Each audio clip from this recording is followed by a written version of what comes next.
There is a point in healing where effort stops working, where trying harder no longer produces results, where forcing outcomes only creates resistance, where exhaustion replaces motivation. And many people mistake this moment as failure. But it's not failure, it's initiation. It's the moment divine feminine energy begins teaching you receptivity. Because receptivity is not weakness, it is not giving up. Receptivity is trust, and trust is one of the most powerful states a human being can embody. For most of your life, you were taught that survival requires force, that success demands constant action, that rest must be earned, that receiving without struggle is dangerous. So you learn to chase, to push, to overextend, and to prove. You learn to associate effort with worth, but divine feminine energy operates differently. She understands that life responds not only to action, but to alignment. Receptivity is what allows alignment to take root. And without receptivity, even the most intuitive, creative, emotionally intelligent person becomes depleted. You can feel deeply, you can sense truth, you can create beautifully. But if you don't know how to receive, you will burn out trying to carry everything alone. Receptivity begins in the nervous system, because a body that does not feel safe cannot receive. This is why many people struggle with allowing love, support, abundance, or rest. It's not because they don't want it, it's because their body learned early on that receiving came with conditions. Maybe love had to be earned. Maybe safety was inconsistent. Maybe help was unreliable. So you adapted. You became self-sufficient, hyper-independent, always prepared to do it alone.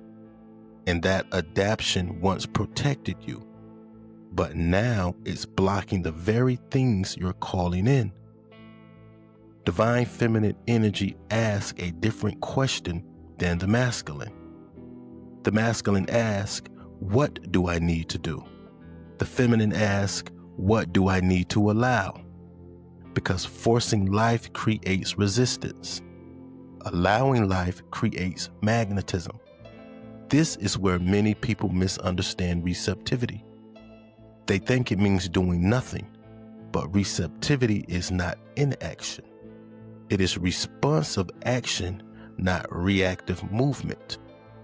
It is listening before moving, feeling before deciding, waiting for clarity instead of rushing from fear. The divine feminine knows that timing is intelligence. She understands that not every opportunity is alignment.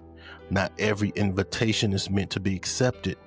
Not every urge requires immediate action. So she pauses, she listens, and in that pause, truth surfaces.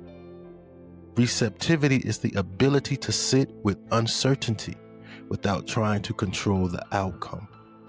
And that takes immense strength, because control is often a trauma response. Control is the mind trying to protect the body from disappointment. But divine feminine energy trusts life, not blindly, but wisely. Divine feminine energy trusts because she is anchored in herself. This is why receptivity follows emotional intelligence and intuition. You must first know how you feel, then know what you sense. Only then can you safely allow. Without receptivity, intuition becomes anxiety. Without receptivity, creativity becomes pressure. Without receptivity, softness turns into self-sacrifice. But when receptivity is embodied, everything shifts. You stop chasing validation. You stop forcing connections. You stop overgiving to feel worthy. You begin to let life come to you. And this is when many people get uncomfortable, because receiving exposes beliefs. Beliefs about worth, beliefs about deserving, beliefs about safety.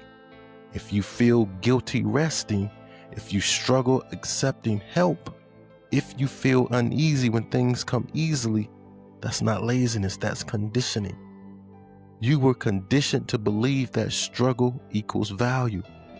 But the divine feminine understands something ancient. Ease is not a lack of effort. Ease is the result of alignment. Look at nature. The flower does not chase the bee. The soil does not strain to hold the seed. The ocean does not force the tide. Everything receives what it is aligned to receive. And trust me, you are no different. Receptivity teaches you how to stop blocking your own life. It teaches you how to open without losing discernment, because receptivity without boundaries becomes depletion. But receptivity with self-trust becomes abundance. This is where the masculine energy finds its rightful role. The masculine is not meant to lead blindly. It is meant to respond to feminine wisdom. The divine feminine says, this feels right. The masculine says, then I will act. This is harmony. This is balance. When receptivity leads, action becomes precise. You no longer waste energy proving yourself to the wrong people. You no longer chase what isn't meant for you. You no longer fight timing. Instead, you feel when to move, and movement becomes effortless. This is why people who embody divine feminine energy appear calm, grounded, and magnetic. They are not passive, they are available to intuition, available to opportunity, available to life. And availability requires safety. So part of your work with receptivity is learning to create safety within your body, slowing down your breath, honoring fatigue, listening to emotional signals instead of overriding them. Because a regulated nervous system attracts more than a frantic one ever could. This is also why abundance often arrives after rest, why clarity follows stillness, why the right people show up when you stop forcing connections. Receptivity allows space, and space is where life enters. Receptivity teaches you that you don't have to carry everything alone anymore. That support can exist, that love can be safe, that abundance does not require suffering. But you must be willing to allow rest without guilt, allow help without shame, allow pleasure without justification, allow things to arrive without proving you deserve them. This is where divine feminine energy restores balance. She reminds you that being is just as powerful as doing, that presence is just as valuable as productivity, that you don't need to exhaust yourself to be worthy. So if life is slowing you down, if doors are closing, if you're being asked to wait, please don't panic. You may be in a season of receptivity, to restore your nervous system, to realign with your truth. Because once receptivity is embodied, life accelerates naturally, not from force, but from flow. And what is meant for you will not require you to abandon yourself to obtain it. It will meet you where you are aligned. So breathe, release the need to push, allow the divine feminine to lead, and trust that what's coming does not need to be chased. It only needs to be received.